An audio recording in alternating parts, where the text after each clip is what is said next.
Our very first thing we need to do to get started with Google Classroom is to make our Google Classroom. So I wanted to take you in here and walk you through the step-by-step process. You can open Google Classroom on Chrome using classroom.google.com, or you can find it in the waffle. When you go to google.com, you sign in with your NSD42 account. You're probably already here, but I'll just say it anyway. You sign in and you click on our waffle, and you should have Classroom in there. But if it's not there, just type in classroom.google.com and it'll bring you straight to here. Now from here, you're going to make a new classroom, which is what this plus symbol is for, to create or join a class. You've already joined this class, now you need to create a class. In some instances, the option to create a class is actually missing. So if you log in here and you only have the option to join a class and not create a class, what I'm going to need you to do is submit a help desk ticket to IT and let them know that you are somehow in here as a student and you need to have teacher privileges so you can create your own classes. Once that is resolved, of course, you just create a class. It's absolutely necessary that you give the class a name. Section can be skipped, subject can be skipped, and the room can be skipped. And once you have done that, just move this up a little bit so I can show you, the create button will open. Temp, create.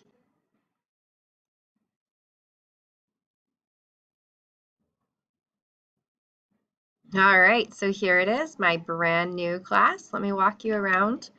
Over on the left-hand side, these three little lines are the menu, and that is how you can get to your calendar, a to-do list, and how you can shift between all the different classes you're teaching. As well, way down at the bottom is where you can find classes that you've archived from a previous year.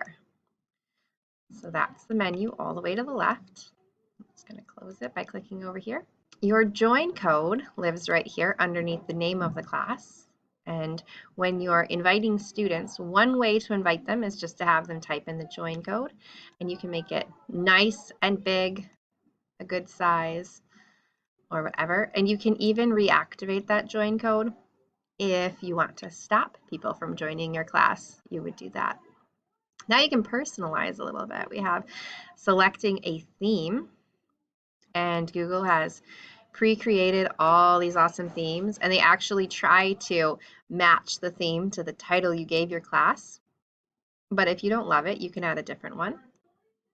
And down there, select the class theme, and it updates. Nothing too crazy.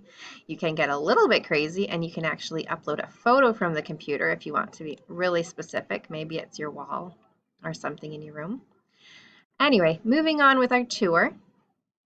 Down here, you can see we're in the stream, and in stream you can communicate with your class, create and schedule announcements, and respond to student posts. We're going to do something very important right now, which is limit our student privileges. So this gear I clicked on is the settings for the class. You can change the name, description, section, room, and subject. All of that can be done. Down here under general, this is very important. I had mentioned you can change the code. So if you reset that, you have a whole new code. So if for some reason you're done inviting students and you need a new code, there you go. This is the most important thing right here. Instead of having the option where students can post and comment, you want to turn that off totally. Only teachers can post or comment. This is the most important thing to do when you're setting up your class, in my opinion. Another thing I like to change here is that I like to show attachments and details in the stream. So the classwork that gets assigned will show up on the stream in order from newest to oldest, and it will have all the details right there. So students who are coming on a regular basis will be able to find their work as the latest thing in the stream. It just makes things really pretty. And then down below, we'll get into the grading setup a little bit later. You need to click save. If you click the X, you will have to do this all over again. If you click save, it will be perfection. Just shift this up a little bit again and continue showing you around. looked at the settings, we looked at the menu, we looked at the theme, and quickly at the stream. Next thing I want to show you is classwork. This is wonderful, one of those fantastic updates that Google has made in response to teacher feedback, and that is we can now organize our classwork. It doesn't all have to be in order from oldest to newest, newest to oldest. Instead, we can actually organize it. So what you'll want to do in here, think about it a little bit and decide what your topics are going to be. So I've set up the topics in our Google Classroom course for each of the 4 weeks. You might set them up according to subject. If you want to have all the subjects in this one spot, you could have a math, an ELA, and science and social studies. Those could be your 4 topics. Another option is to set them up by terms, term 1, term 2, term 3. All the different ways you can organize it. Maybe you have specific daily starters and you want to get started just using daily starters, and that can be a whole topic. The important thing is that it is something you can organize. So I've added Unit 1 as my topic for now, and I'm also going to add in a question. Nothing in particular. I just wanted to show you that I can add it to more than one class at the same time, which is really awesome. So it's obviously going to go into this class, but if you are teaching science for 3 of the classes in your school, then maybe you want to have them in separate classrooms and just assign all 3 at the same time. So that's important. Of course, you can select all students. Instructions are optional. Grading is optional. Due date is pretty easy to set up. And then put it right in the topic where it belongs. Get from short answer to multiple choice.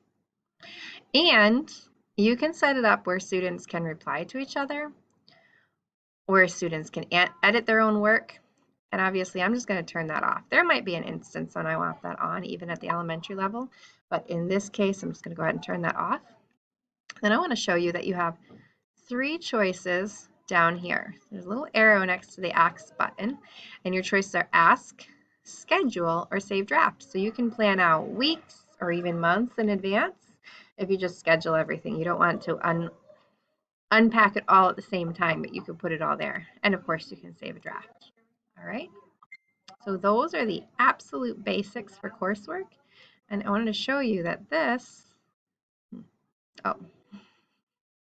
can be dragged and dropped, but can't really. Okay, that's enough for now. What I'd like you to do is go ahead and create your own course.